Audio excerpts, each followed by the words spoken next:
In this tutorial, we're going to give you a detailed overview of the Profile Toolpath strategy, where we're going to walk you through all of the options that we have available when creating profile toolpaths. And we'll be demonstrating all of the features in both the standard and the advanced form to help you understand the various options and their benefits. So let's just go over to File and Close. And then we'll start by creating a new file. So we'll go to Create New File, single-sided job. We'll have a width and height of 12 inches, a material thickness of 1/2 inch, Z0 position on the material surface, and the XY datum position in the lower left-hand corner. Go ahead and press OK. So to start with, we're going to draw in a simple rectangle to demonstrate the profile toolpath. So let's go into the Draw Rectangle tool, and then here we're just going to put in a width of 6 inches, a height of 6 inches here, and then we're just going to put that in the center of our job like so, and we can close out. Okay, so now that we've got our vector, we can now switch over to the Toolpaths tab. So as always, it's best to check over your material setup, so we'll use the set option here. Okay, so material thickness is 1/2 inch, XY lower left, Z0 on the material surface. And then we've got our clearance and plunges. The gaps are 1/4 inch for each of those. And then we've got home and start position, 0, 0, and then the Z gap again at 1/4 inch. So we'll go ahead and we'll press OK. Now the profile toolpath will cut to and from a specified depth and will follow along the outside, inside, or selected open or closed vector. So this toolpath is perfect for cutting out objects, but it can also be used for engraving text onto the material surface. So to access the profile toolpath, you simply come up to Toolpath Operations, and it's this icon here, the profile toolpath. And if we click on that, that will open up the 2D profile toolpath form. So here we're displayed the short version of the 2D profile toolpath form. And we do have the option to show advanced toolpath options. And if we check that box, what happens is you'll notice that the list gets longer. There's a lot more variables here, and it just gives us more detailed options to enable us to have more control over the profile toolpath. Now for the first part of this tutorial, we're actually just going to switch off the advanced options. We're just going to look at some of the basic settings. So let's start at the top of the form with the cutting depths. So first off, we have the start depth, and you can see we've got a start depth here of 0. Now, you'll never need to alter this if you're cutting from the material surface, but if we're cutting into a pocket where the material has already been machined away, then you'd need to specify the start depth to how far into the material you want the toolpaths to start from. So in this case, we're going to leave that at 0. Then we specify the cut depth. So this is how far into the material you want to cut into. In this case, I'd like to machine down the full thickness of my material. So I could type in 0.5, as I know my material thickness is set in the software to 1/2 inch.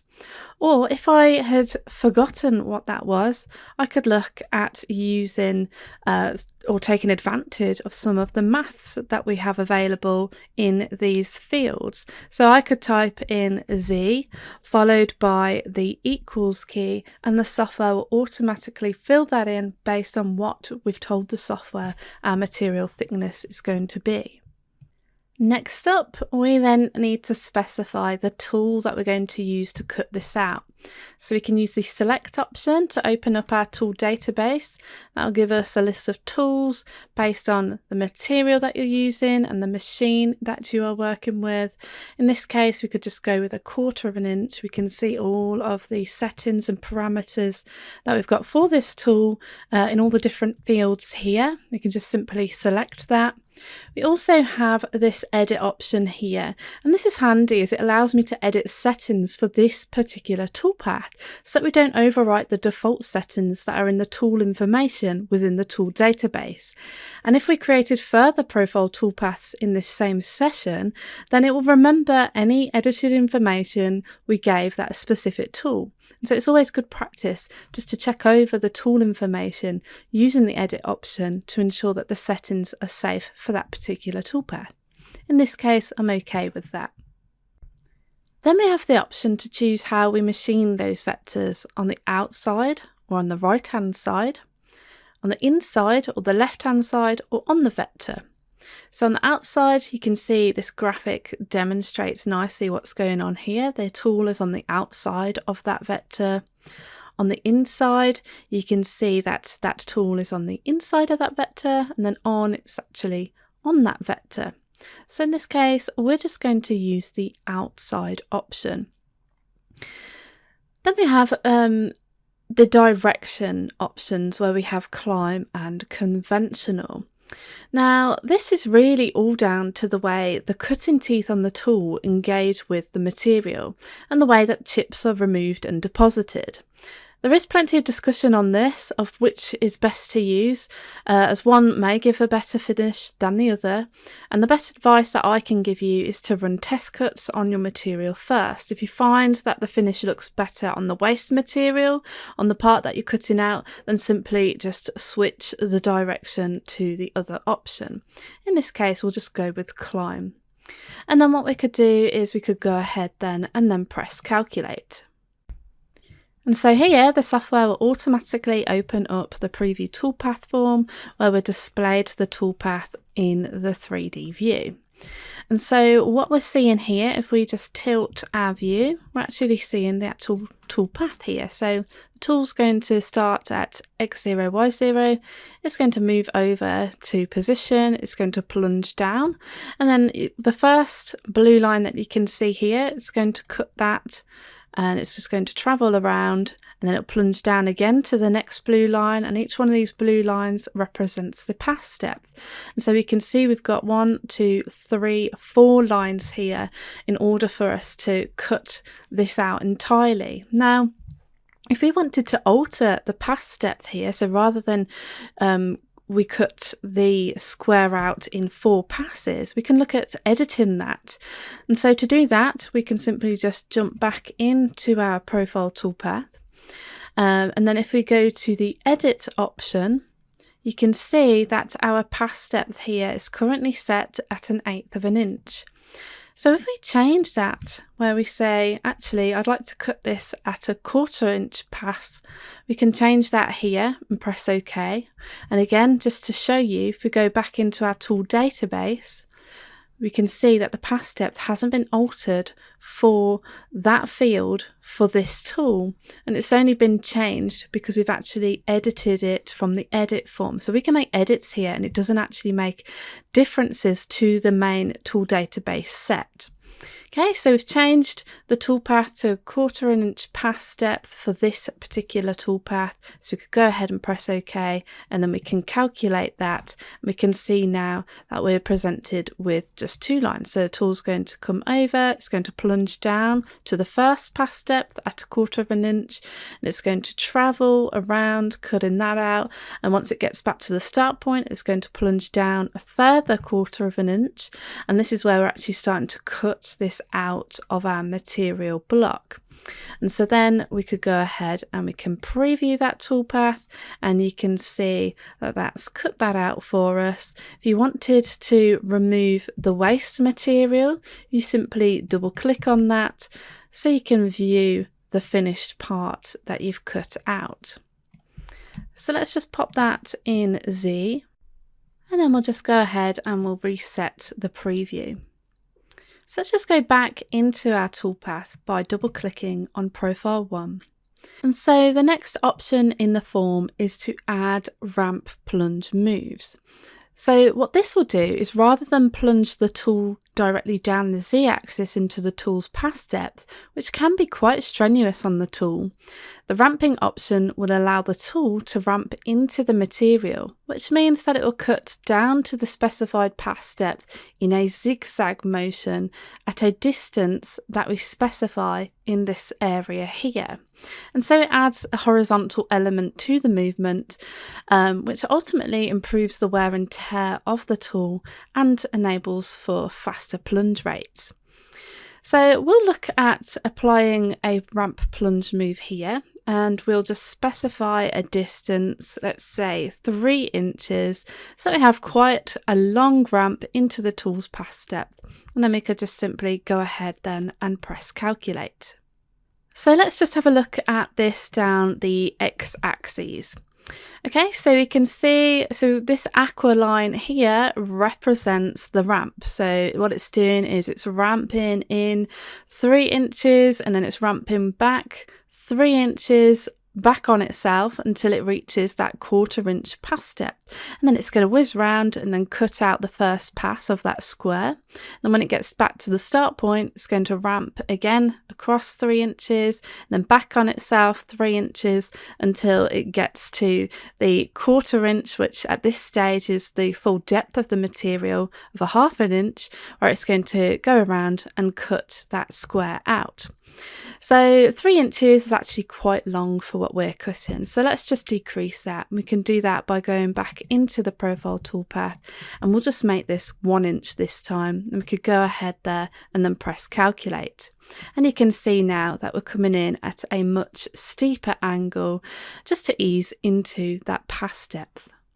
And then what we could do is we could go ahead and preview that. So if we just put that in the z-axis, and we're actually just going to slow the speed of our preview down a little so you can see the ramp visible in our toolpath preview, and we could go ahead and preview that. So you can see it's ramping back on itself, it's cutting out the first pass at a pass depth of 1/4 inch. When it gets back here, it's going to do a ramp, and you'll see that ramp going back on itself, and then it's going to cut the part out at the full depth there of the 1/2 inch. Now, if we didn't have a vacuum hold down system in place on our machine, then this square is more than likely to fly out of place on the last pass because there's nothing to actually hold it still. So if we didn't have a vacuum hold down, then we could look at using the option to add tabs to our toolpath. Now, tabs are small strips of material that hold the part to the material that we are cutting out from. And so you would manually then remove those tabs using a chisel and a hammer to break the part away from the material block, and then apply some hand finishing to remove any evidence of a tab being there in the first place. So let's just reset that preview, and we'll look at adding tabs to this toolpath. So we'll just double click to go back in there, and then we'll just switch over to our 2D view. So here we have the option to add tabs to our toolpath, so we can check that option, where we then need to specify the length and the thickness of our tabs.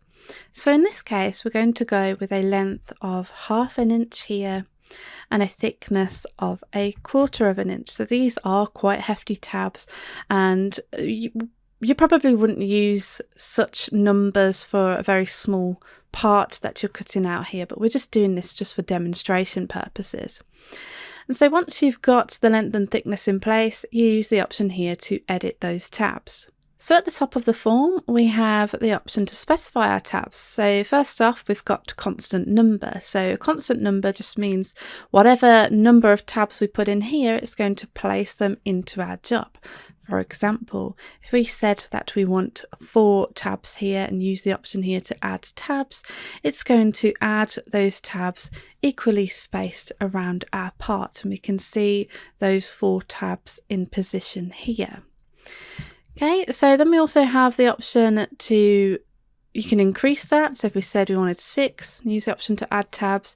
Again, you can see it's just equally spacing those tabs around the vector. The other option we have is a constant distance between tabs. So here we could specify, let's say we wanted a distance of 2 inch 2 inches between each one of the tabs. We can set a minimum number of tabs to enter here and a maximum field here. So we'll go the minimum of 2 tabs, maximum of 10 tabs, and then we can use the option here to add tabs, and then that'll basically just fill out our vector with those tabs based on the distance and the minimum and maximum number that we've got here. And so we can see we've got 3, 5, 8, 10 tabs in there because we've got a maximum number of 10. So if we decrease that to say 6 and then use the add tab option, you'll see we've got a maximum number of 6 where we've got a distance between each one of those at 2 inches. So if we go back to the constant number, we can just use 4 as an option. We also have some further options to specify how those tabs are placed. So we have the option to avoid corners and curved regions by default. So that will avoid placement of tabs on corners, which you can see we have that there. So we haven't got any tabs on our corners here. And if we had curved regions, it would also try and avoid placing tabs on those regions. We also have the option to choose the first tab to be at the machining start point. So if I click on that option and use the add tabs option, you'll see it's now placed the tabs, the first tab at the machining start point, which is over here, which just so happens to fall on a corner, and so it's evenly spaced it so that all corners have a tab on it there. In this case, we're going to avoid corners and curved regions, so we'll use the add tabs option.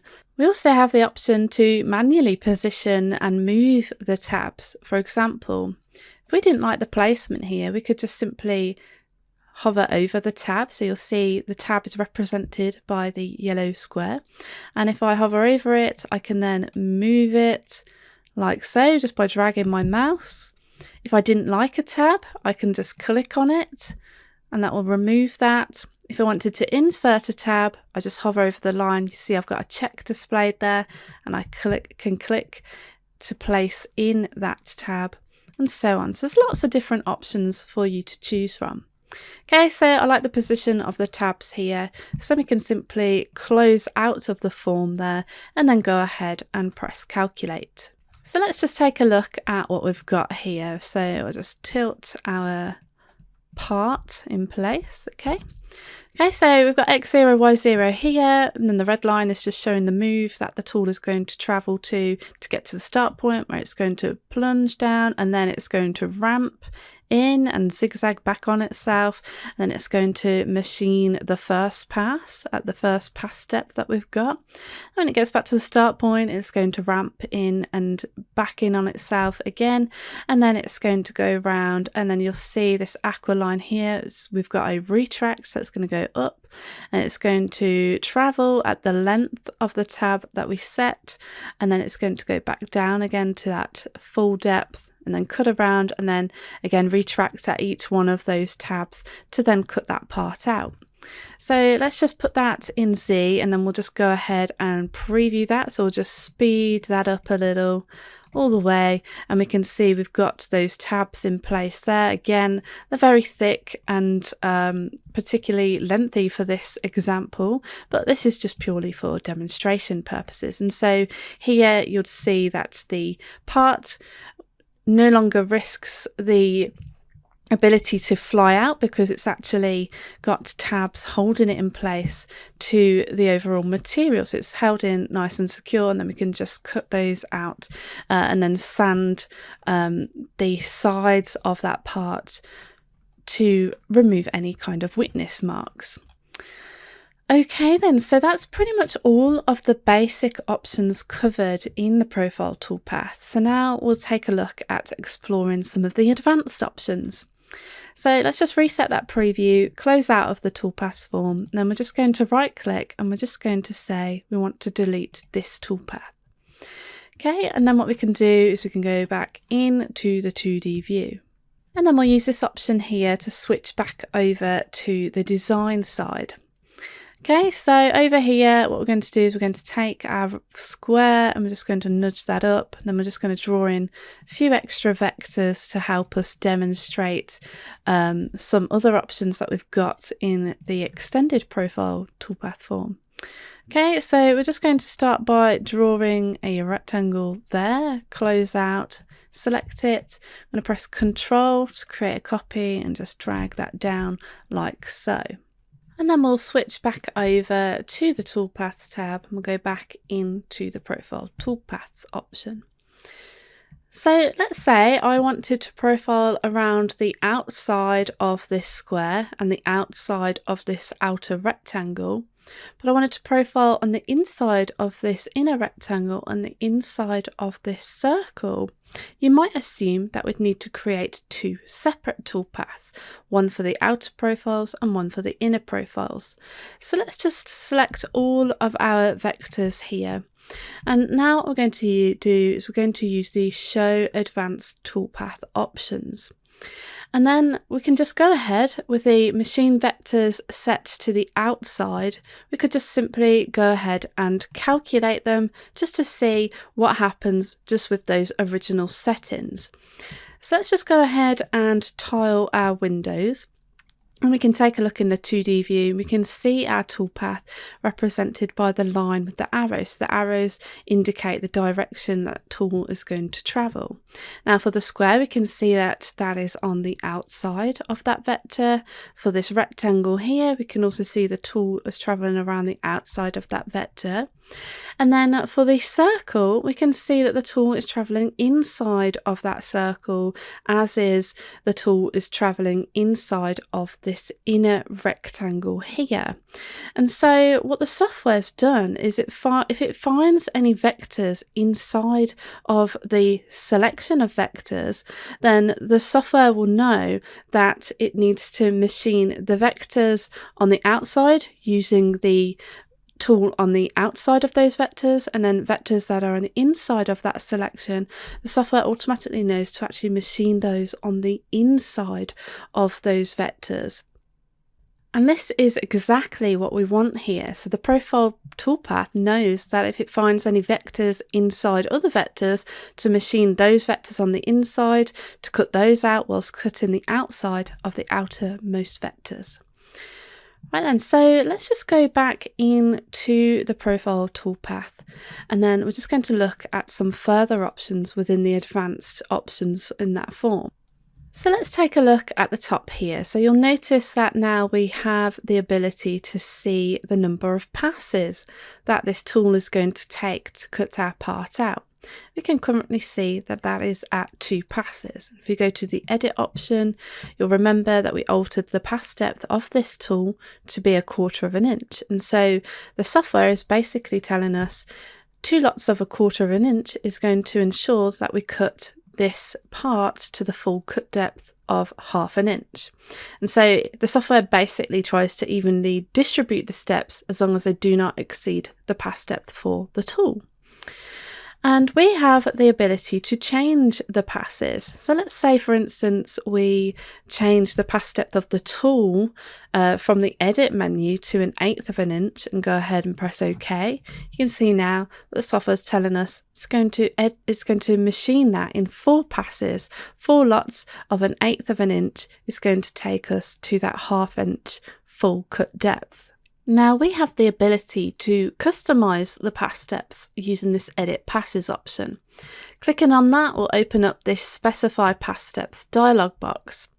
So at the top here we're displayed the total depth of cut, which is 1/2 an inch. That is simply pulled from our cut depth here. And then the graphic that we have on the left shows us the position of each one of those passes relative to our material. And we can select a pass by clicking on the pass depths like so. We can also select them by clicking on the line where they are in position relative to the material. You can delete pass steps. For example, if we didn't want this pass step here, we could just use the option here to delete it.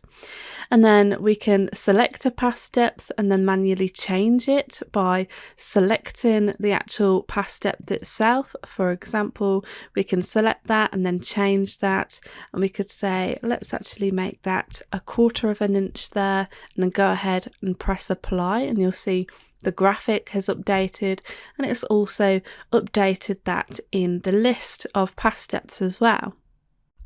Now, the pass depth defaults are all being populated using this calculation that we've got here, which is using the actual pass depth of the tool to create the pass depths up to the depth of cut that we specify. So what it's saying is 1/8 of an inch fits into 1/2 an inch 4 times, where we're not left with any small remaining pass at the bottom. Now, what happens if we change our pass depth to just under 1/8 of an inch? Do we then end up with 5 passes? Let's just cancel out here. Then we're just going to go to the edit option here. We're just going to edit the pass depth to 124. Then we'll go ahead and then we'll press OK.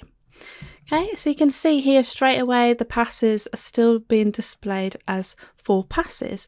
So let's use the edit passes option here. So we can see that it's picked up the 0.124 here, and it's still saying that it's going to calculate this at 4 passes at 1/8 of an inch per pass. And it's done this because we've got this option here, maintain exact toolpath depth, switched off. And if the software detects minor last pass depth that could be shared out equally in minute amounts to the other previous pass steps to reduce the passes from 5 to 4, then the software will. However, if you wanted to maintain the exact toolpath depth, then you could simply check this option here, and then you could just go and use this option here to set those passes, and you can see that it will update those to 5 passes, where each pass is at 0.124 and the final pass is a very, very small 0.004. Now, I don't need to set my pass steps to 0.124, so I'm actually just going to turn this off here and use the option to set passes to revert it back to 4 lots of 1/8 inch passes there. Another way to specify the number of passes and another way to populate the passes the tool will take to cut through the material is by specifying the number of passes here. So you can see it's currently at 4, and so it's going to set that to 4 passes at 1/8 of an inch per pass. Now let's change that. We can do that by simply using the arrow keys, and you'll see the more passes we include there, the more lines we're seeing in our graphic to represent each one of those passes, and we're also displayed what the depth of cut each one of those passes is going to be set at. Then you can go ahead and we'll just set that back to 4 here, and then use the option set passes. And so the other option that we haven't yet discussed is the set last pass thickness. So this option enables you to specify your last pass thickness, and this is particularly useful if you like to leave an onion skin on your cutout rather than using tabs or bridges to hold your part in place. And so you can use this option here to set last pass thickness, where you'd put in a very small value, let's say 0.05 in this instance, press apply, and you'll see that that will just add that in there, and then you'll ultimately have 4 passes at 0.1125 inches per pass with a final pass of 0.05 in there. Okay, in this case we don't want to set a last pass there, and so we could just use the option here just to set the passes, just to reset that, and that's pretty much the pass steps covered. So let's just go ahead there, and then we'll go ahead and press OK. So working our way down the form, we come across this extra option from the advanced toolpath options, which is the Allowance Offset. So this is where we can leave on or take off extra material as part of our profile cutout. So by entering a positive value in here, we are undercutting where we're leaving more material on our part. If we enter in a negative value, we're essentially overcutting, so we're cutting past the vector.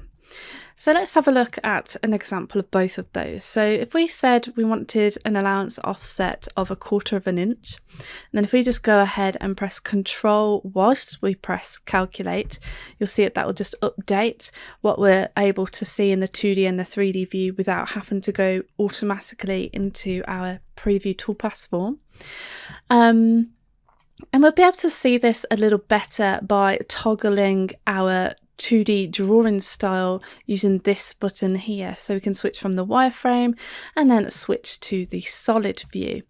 Now everything that you see in purple is everything that will be machined away by our tool, so the 1/4 inch tool that we're using. And so we can see here we actually have more material left on, which is 1/4 inch past our original vector. If you wanted to do the opposite of that, where we wanted to overcut that, we could simply apply a negative value. So we could put negative 1/4 of an inch in here, Control whilst I press Calculate, and we can see the effect of that, where now we're actually cutting in by 1/4 of an inch inside of that vector, outside of this circle, outside of this rectangle, and inside of this rectangle here. Now, applying a negative allowance to overcut parts is particularly handy when working with slot together parts.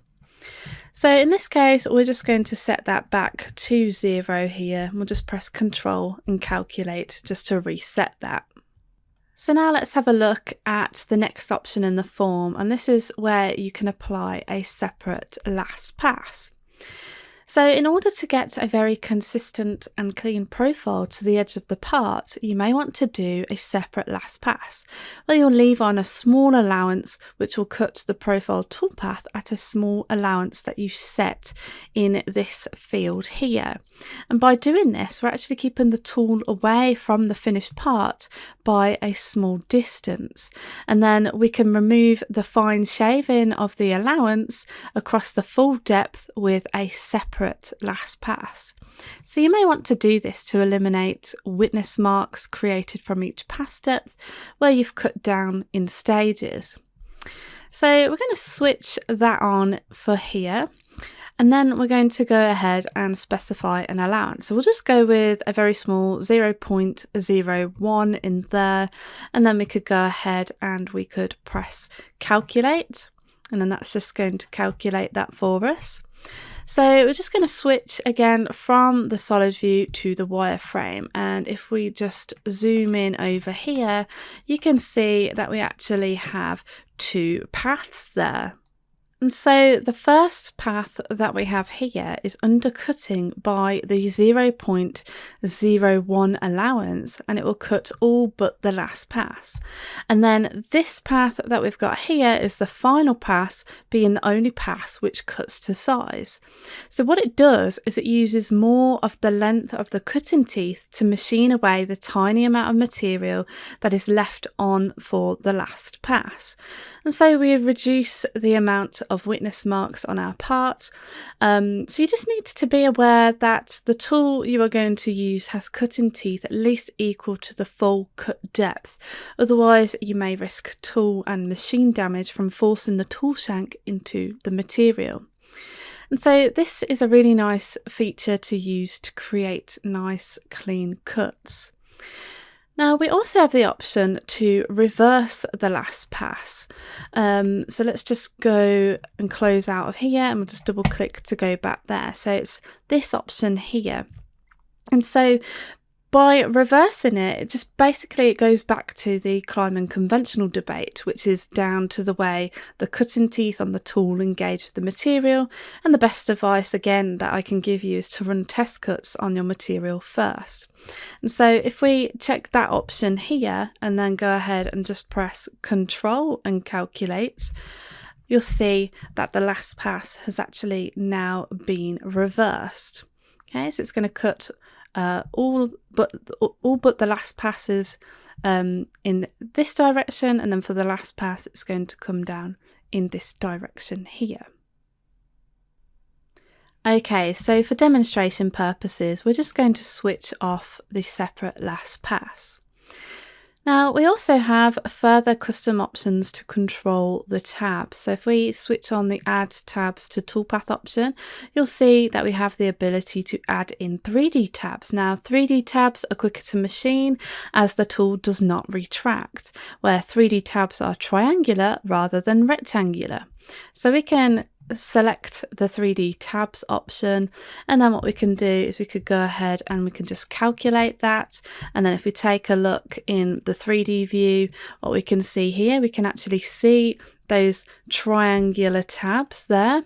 And so basically what happens is the tool ramps up to the height at the top of the triangle over half of its distance and then back down again, essentially creating this triangular tab. And so we can preview that to see what that looks like. And there you can see the triangular tabs that are in place there. So let's just put that back in Z. Okay, so let's just close out of the preview toolpath form. We're just going to jump back in to that profile toolpath. And now we're going to look at the ramp options. So we've seen in the basic form the option to specify a ramp distance. Here in the ramp section we have more advanced options to apply in those ramp moves. So we can use this option here to add ramps to toolpath. Okay, and so we have 3 different options. We've got smooth, we have zigzag, and we have spiral. Now, a smooth ramp will follow one consistent plunge to the distance or the angle that we specify over here. For example, we could use the smooth option, and then let's say we wanted to do that at 1 inch. We could go ahead there and press calculate. We'll just reset that preview there. And then if we just take a look, we can see that we've got that aqua line that represents that ramp move. Okay, so you can see that going down over here until it reaches that 1 inch length, and then it's going to continue around. So let's just take a look at that. So we'll just slow that down. Okay, so it's going to ramp at the 1 inch length. So let's just speed that up a little bit, and we might be able to see it a little bit better over on the larger square that we've got in our job. Okay, so there's our 1 inch ramp. Once it gets there again, it's going to go over it and continue another 1 inch ramp, and again it's going to go over another 1 inch ramp like so. And then so what we can do now is we can undo that. Let's just jump back in to our profile toolpath, and then we could just go to the standard zigzag, which we used earlier, where we plunge gradually just like the smooth option, but then it comes back in the opposite direction as well, so only ever taking off half of the pass depth on each ramp going into the material. So again, if we just control and calculate that, we can see how that looks. So it's zigzagging in and then doing its pass, zigzagging in and doing the pass again. So we'll just put that back in Z there. And then we've got the spiral ramps. So a spiral ramp will begin at the top of the material, and as it travels around, it slowly plunges to the full pass depth over the distance of 1 pass until it finally reaches the bottom and then fully cuts the object out. So again, if we just press Control and calculate here, you can see that all we are seeing here is just aqua lines, and it's just continuously just ramping over the full pass depth, and then it will continue with the next pass depth and so on until it gets to the bottom. So let's take a look at the preview there. So if we just go ahead and preview that toolpath, so it's just continuously ramping down until it gets to the full depth at that last pass depth that we've got in there. And so the spiral ramp is just another way that we can eliminate the stress that's placed on the tool plunging straight in and removing the full pass depth all in one movement. You're just taking away a minimal amount which will slowly build up to the full pass depth. And again, you can see that we've still got those tabs in place, and so it just bears in mind that we have those tabs in position where it will just move up according to where our tabs are, like you can see here. Okay, so we'll just pop that back in Z, and then we'll just reset that preview, and then we'll just jump back in to our profile toolpath. So you'll notice that we also have the option here to ramp on lead in, and we're going to come back to this shortly. So for now, let's just switch off add ramps to the toolpath. We're going to jump to the next section that we've got here, which is leads. So we're going to click on that, and that will open up the fields that we've got to apply to leads. And this is where we can look at how we can control the lead in and out of the job. And this can really help to eliminate witness marks that may be left from where the tool plunges into the material. And what it does is it does this by using what the software sees as waste material. So waste material is any material outside of the cut, and it will use this to try and plunge the tool into the material away from the actual finished cut. And so we've got two types of leads. We have straight leads and we have circular leads. So straight leads is where we apply an angled lead into the pass, and a circular lead is where we apply a radius lead into the cut. So to activate any of these, we need to check this option here to add leads. So for the straight line lead, we make use of an angle followed by the lead length. So the idea is we're just going to be plunging into waste material, and then it's going to draw in to the actual cutout by the lead length along with an angle that we specify here. So for example, we could say we wanted that to be 45 degrees and we wanted the lead length to be 1/4 of an inch. And then what we could do is we could simply go ahead and then press apply. So if we go and calculate that, you'll see that we've got a message here telling us that one or more leads were clipped or removed. To avoid gouging, one or more leads had to be reduced in length or removed completely. And so we need to check that the toolpath is still suitable for our requirements. So we'll just go ahead and press OK. And then if we take a look in the 3D view along with the 2D view, we can see we've got a lead here.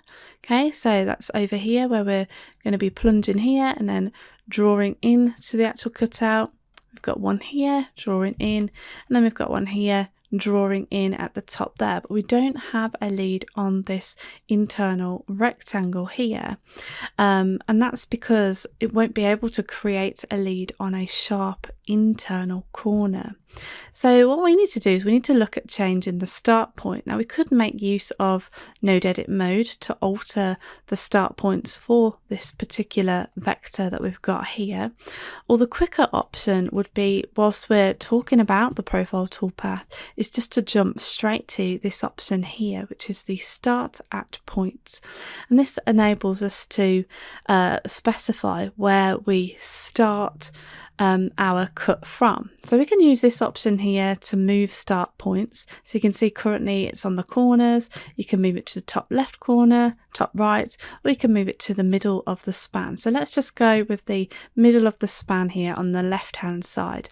Then we'll jump back to the lead section and then just press Control and calculate. Okay, so this time we didn't get that message, and we're actually able to see the lead in on that internal rectangle here, all because we just altered the start out point. And we're actually going to look at that in more detail shortly.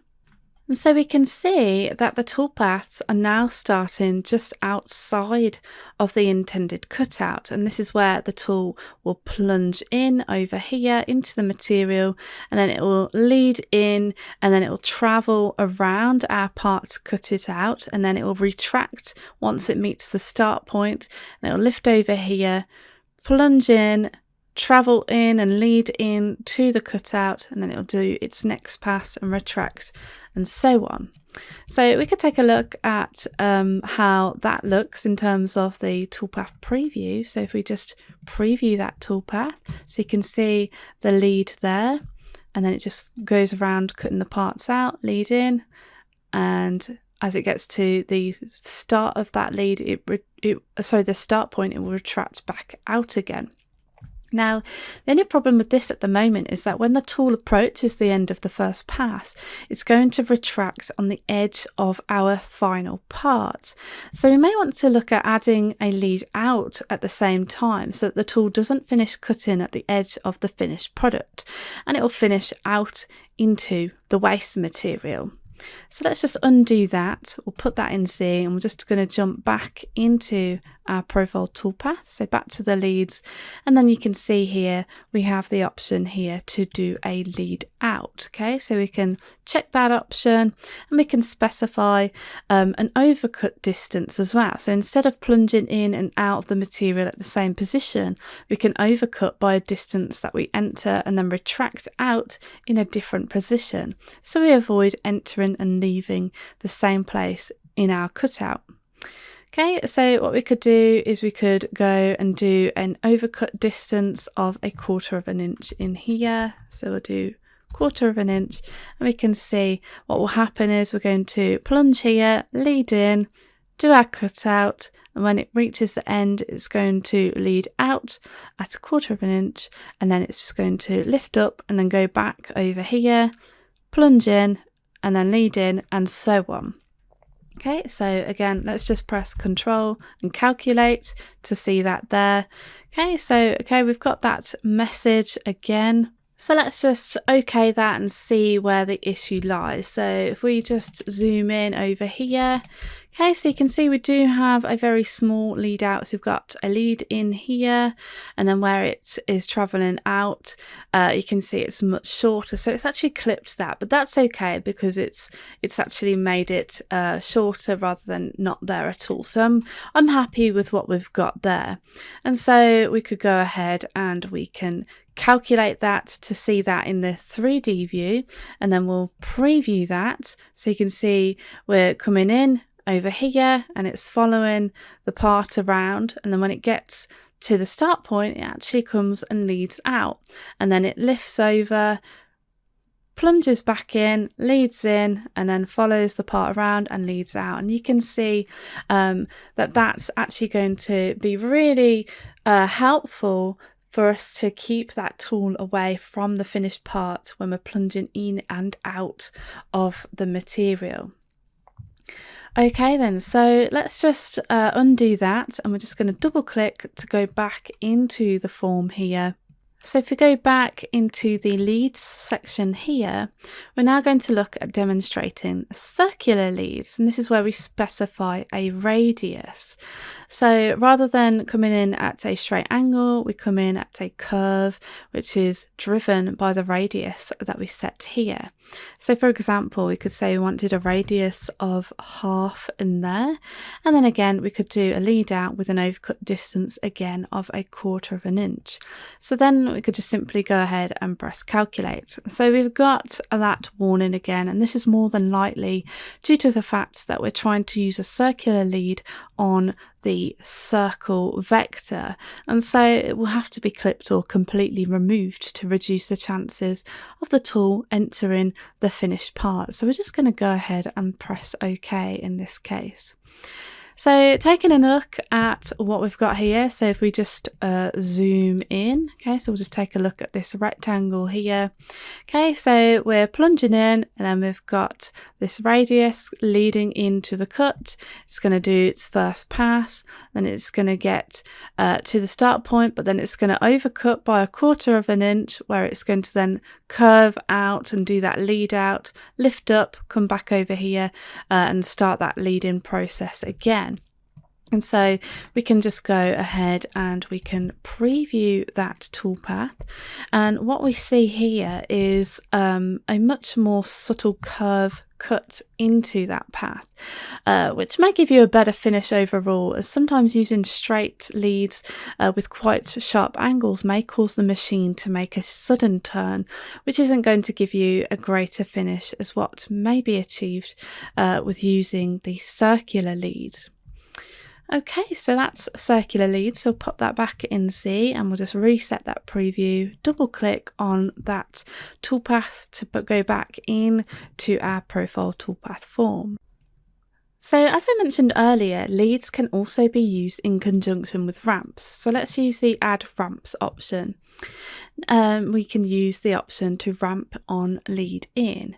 Now we can only use a ramp on a lead in for a zigzag and a smooth style ramp. And you'll notice that all of these options have now been greyed out, and that's because it's using the distance information from the leads setup that we've got here.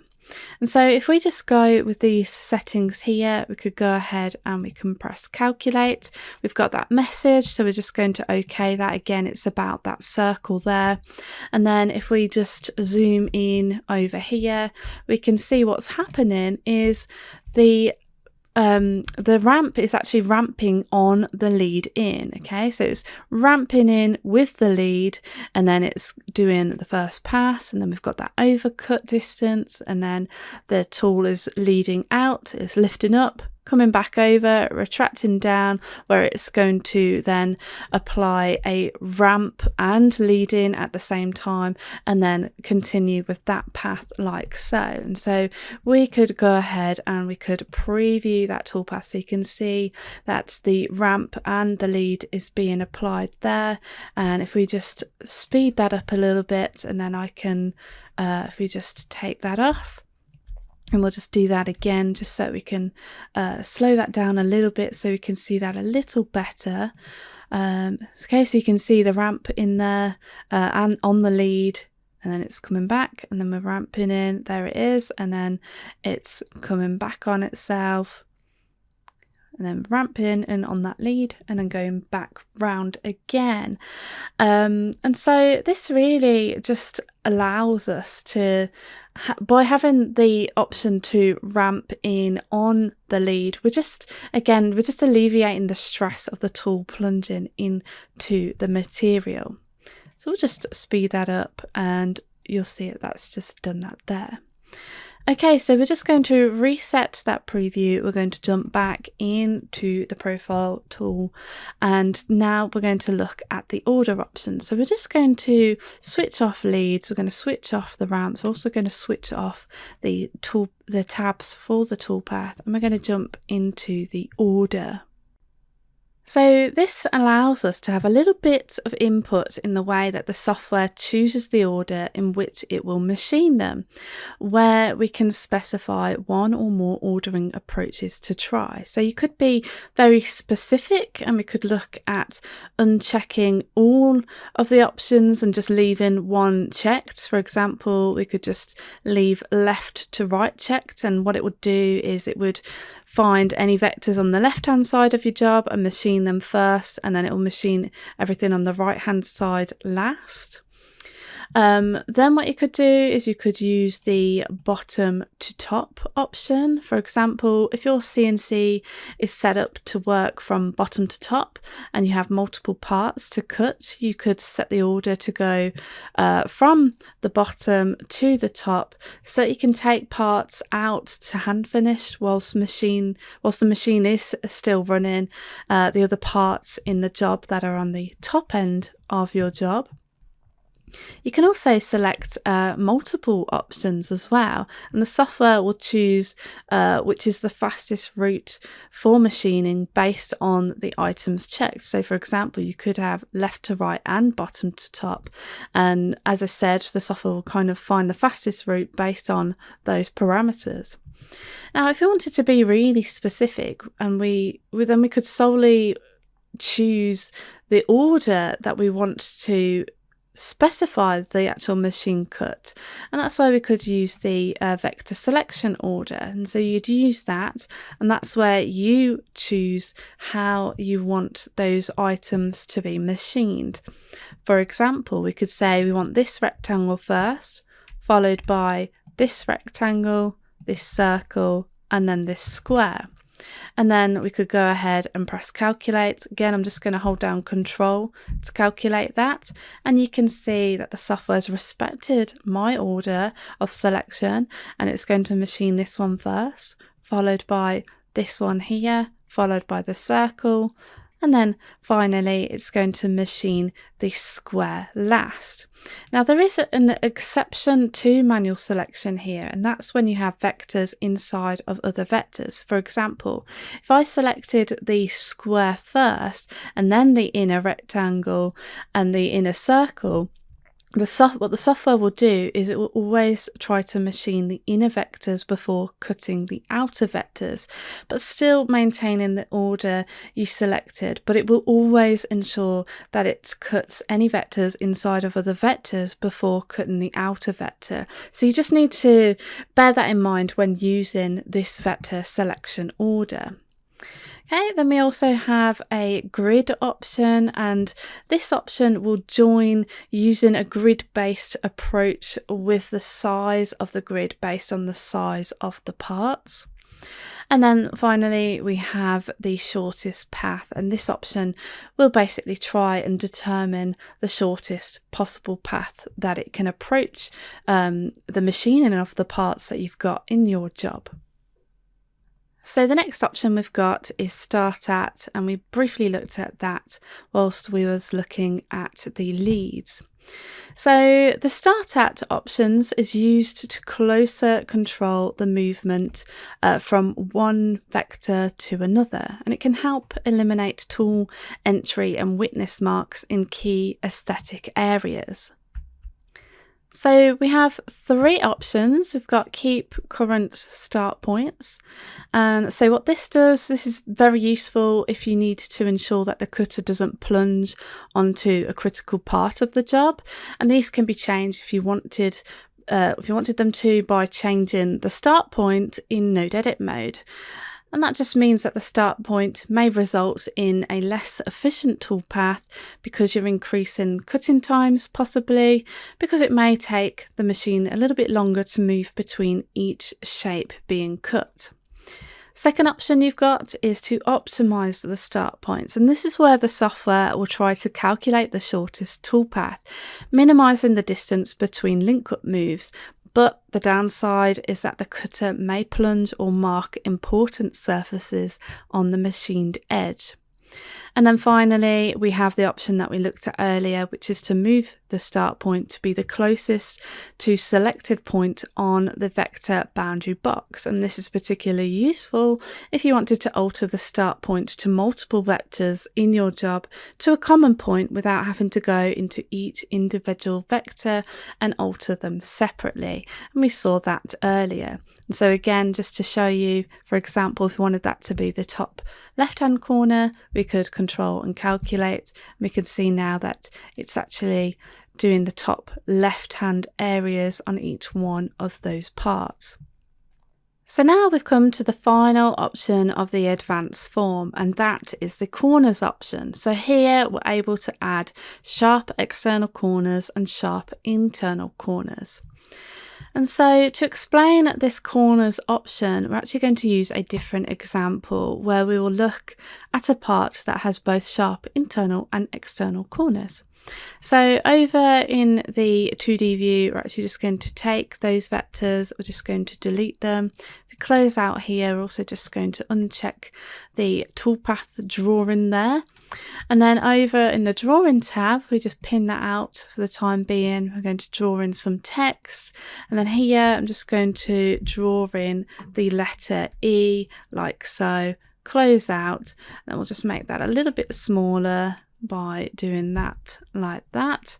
And then we'll just switch back over to the toolpaths tab, and then we'll jump back into that profile toolpath and we'll head straight to the corners section.